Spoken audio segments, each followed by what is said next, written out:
Hey guys, Alex from 7th Hour Films back again with JoJo's Bizarre Adventure. Last time on JoJo's Bizarre Adventure we had prisoner FE40536 Jolene Cujo. Pretty sure I read that right. I can't see very well. I'm pretty sure that's it. 40536 Jolene Cujo.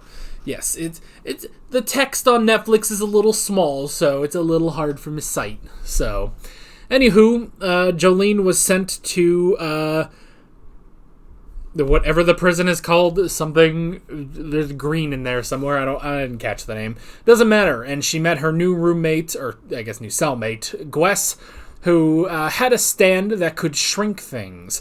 So she shrunk Jolene and put her inside of a dead rat carcass, and was going to have her go and start working on an escape attempt. However, Jolene started growing again because Gwess was getting further away and the effect was diminishing. And eventually they just had to come to blows, and Jolene's stand manifested basically all the string clumped together into a humanoid body so that she could start laying down some punches. And sure enough, she did. She named her new stand Stone Ocean because she will be free of this ocean of stones. So, yeah, at least that's what the dub says. But yeah, so she gave her stand a name, and then she let out a good old classic aura beatdown. And you know what? After all this time, glad to have some auras back. It's really nice. It's been a little while, but I'm glad to have them back. So yeah, and she completely defeated Gwess, and now she's just still got so many questions about what all is happening. So yeah, so interesting stuff, and I'm excited to see where we're going this time. So, like always, the reaction is down in the description and the pinned comment for your viewing pleasure. So let's go ahead and jump right into this episode of JoJo's Bizarre Adventure. Here we go.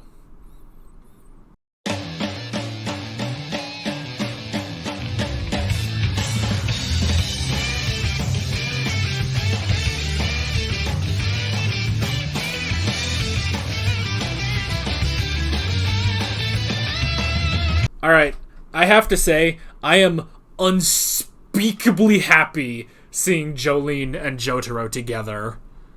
So great. Even though he does not look old enough to be her father.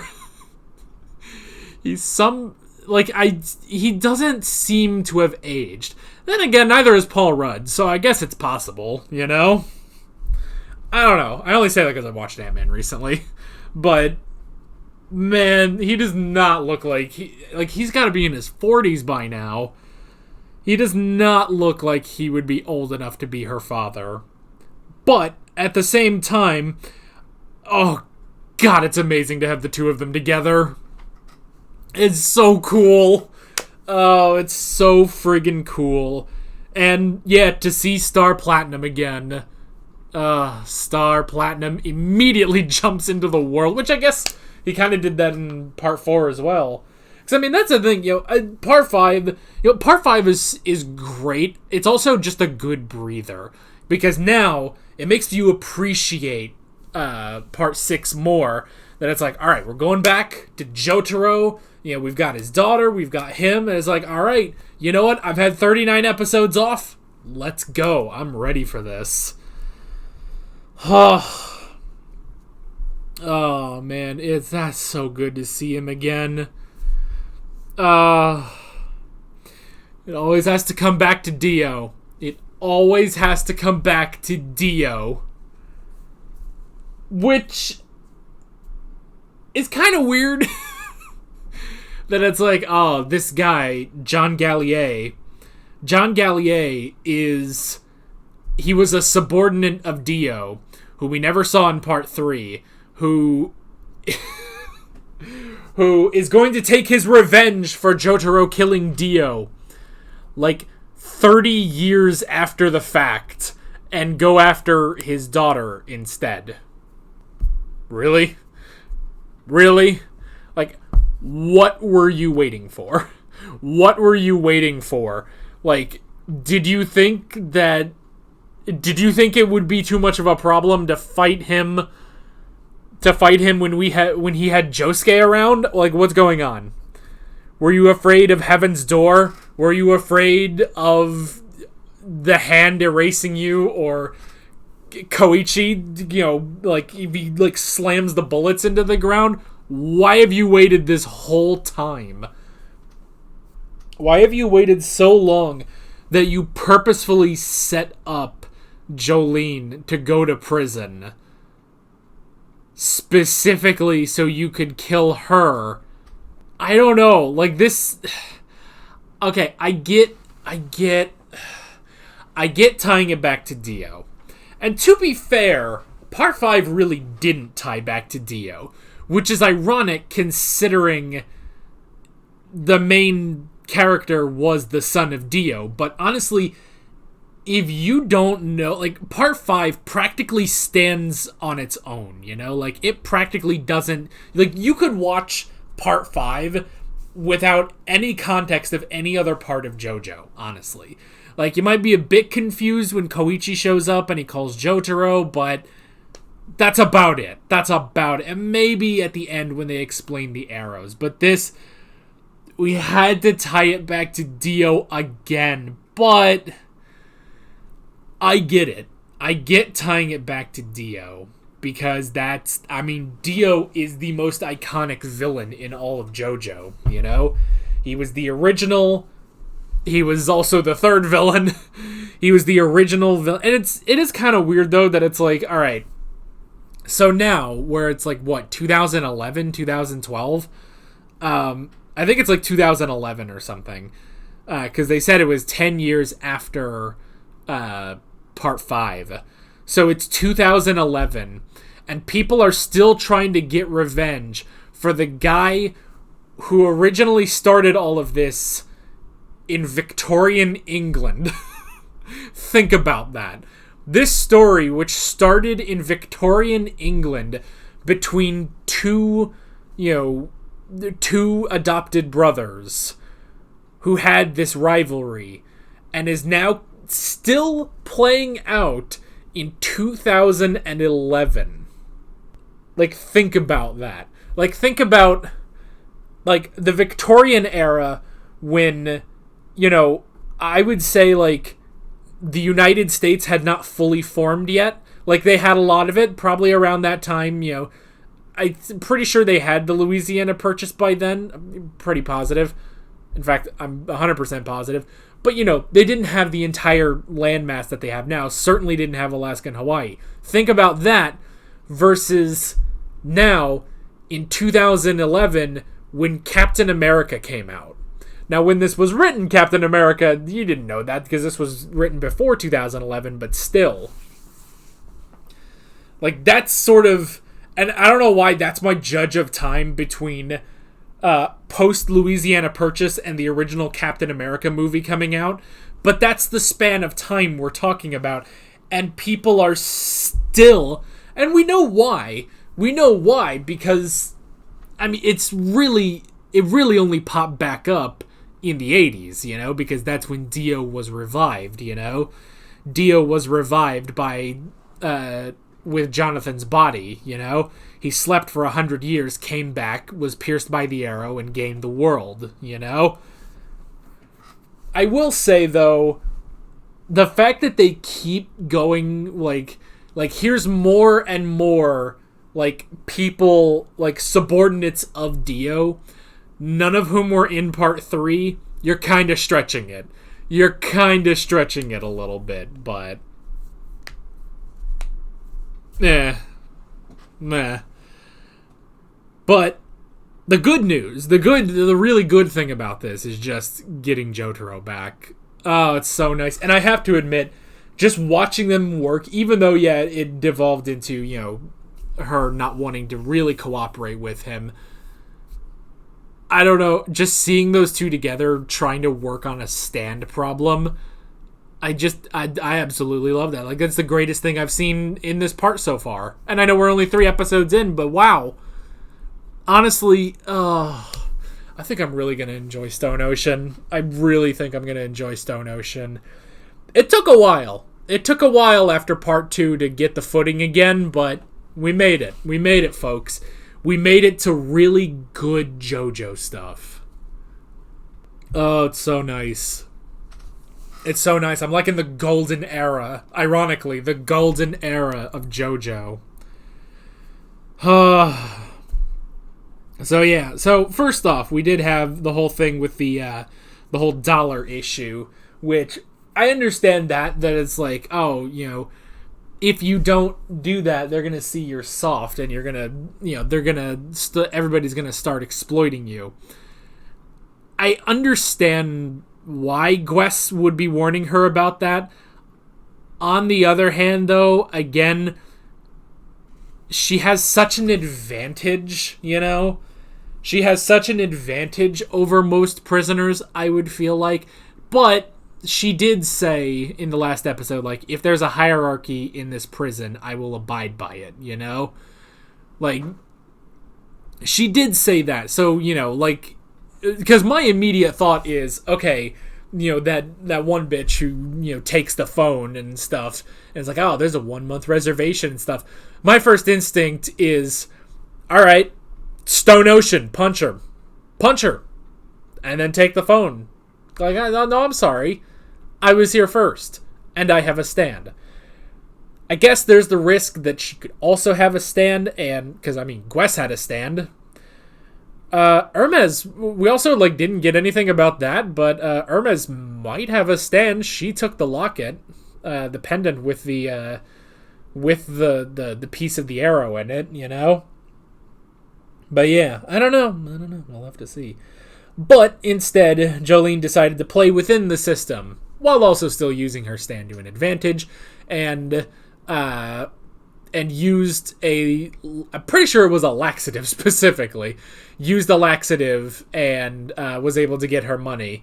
And it even helped, I like that too, because it's like, doing something like that, I can see someone like Joseph or Josuke doing that, maybe even Giorno to an extent. But it's one of those, it's sort of the scoundrel side that Joseph and Josuke have that I really do see a lot of in Jolene that you don't really see in Jotaro, because yeah, honestly, Jotaro, if that happened to him, like let's say this happened to Jotaro, if there was, the person on the phone, or even just if somebody got in Jotaro's face, even without Star Platinum, he would have just decked him and just been like, no, screw you, give me my money, So that's the thing. But Jolene doing that, I like that because, again, it shows more the scoundrel side. It's like, oh yeah, now you have to exploit them so that they don't exploit you. But at the same time, I like that she went to the one girl who does get exploited and is like, hey, some of these people, they're going to need to go to the bathroom in a few minutes because she knows because she put in the laxative. So you go in and you demand their money, So I like that she is helping some people because that's a Joestar through and through, That's a Joestar through and through where she still wants to help, people in need, but she will still be a bit of a scoundrel. And that's very Joseph. That's very Josuke. So yeah. And yeah, it's not something that you would see with Jotaro or maybe Giorno to an extent, but he wouldn't revel in it too much. And certainly not Jonathan. Well, first off, Jonathan would never be arrested. If this situation had Jonathan would have never been in that prison to begin with. But the funny thing is, while you can see how each one of them would deal with that, each one would deal with that and sort of assert dominance, I guess, over those other inmates. Then you think about Jonathan, and it's like, well, no, Jonathan is such a good boy that he would befriend everybody in that prison the exact same way he befriended Speedwagon, It would be exactly the same, and it'd be hilarious, So but that's what sets Jonathan apart from all the other JoJo's, But still, I like that moment with Jolene, that yes, there is a sort of devious scoundrel side to her, but at the end of the day, she's a good girl, Just like every JoJo that came before her, so... Then we had the baseball kid. That was kind of weird, but some baseball kid talking about he can see the future or something. Why did he have the bone? Why did he give her a bone? Next episode, I guess. But yeah, so that was interesting. We're going to have to see more of that kid, definitely. But the visitor that will change everything is Jotaro. Meeting Jotaro, and it's like, all right, time to start a bizarre adventure, you know? But I like that. And I like immediately that Jotaro's like, oh yeah, this stand user's targeting you, so I'm going to bust you out of prison. Like, all right, let's go. Let's go. Gotta deal with this John Gallier guy, who put on his pants backwards, basically. But yeah, so he's a sniper who managed to bribe the guards into bringing him pieces of a sniper rifle. And now he has his stand which moves with the air currents. And that has something to do with how he fires his gun. I mean, it's basically 6 bullets with extra steps, it sounds like. It sounds like, you have the 6 bullets, and then you have this guy, and it's like, well, you can copy my work, but don't make it exactly the same. Which is ironic, because technically the 6 bullets kind of, and I mean very kind of, does that with the Emperor anyway, just for, a gun with a bullet that can go anywhere. But the 6 bullets is a lot different from that. And now we have this, which, again, we don't know the full extent of what he's doing with his stand. But, yeah, but it's still interesting. It's still very, very interesting. So, yeah. And, yeah, I like that. I just love that talk between Jotaro and Jolene. I thought that was really good, And it's interesting, he says, you didn't inherit a stand from me. But as my daughter, you have a lot of potential.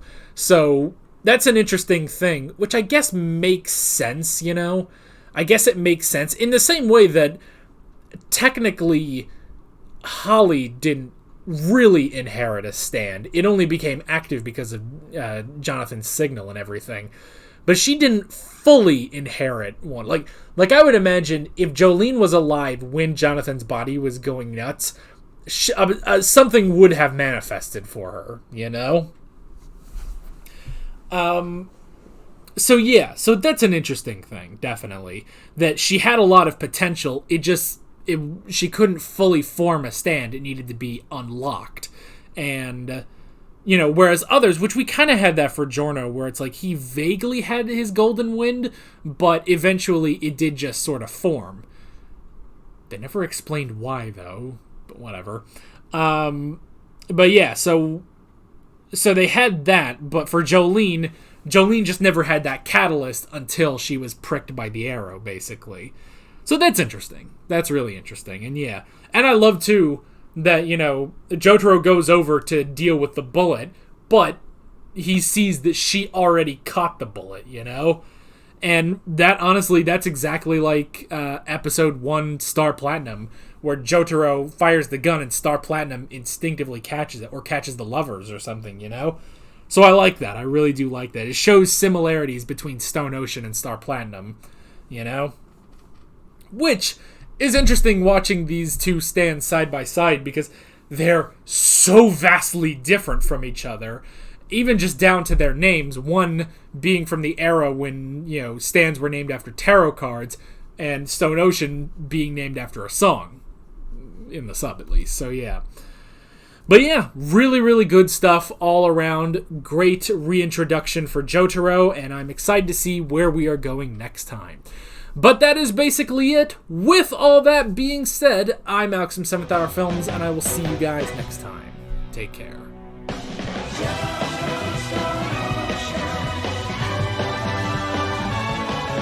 Alright guys, thanks for watching this video. There's a bunch of links on screen if you want to go click around any of those. There's a playlist for all of my JoJo's Bizarre Adventure reactions, as well as another video you can go click on if you want. There's also a subscribe button and a Patreon button on screen, as well as other links in the description if you want to go check out any of those. See you guys later.